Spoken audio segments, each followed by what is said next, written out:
আপনাদের কাছে আমার হাত জোড় অনুরোধ, 11 তারিখ বিকাল থেকে 12 তারিখ রাত পর্যন্ত যার যার কেন্দ্রের পাহারায় শেষে থাকবেন।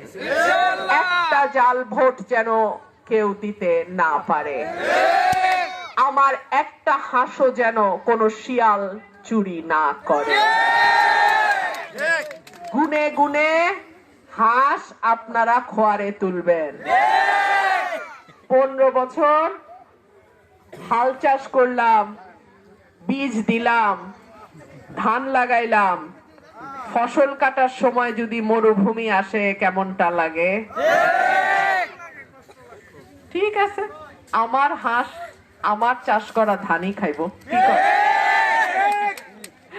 আপনাদের দোয়া চাই, সাহায্য চাই, সহযোগিতা চাই।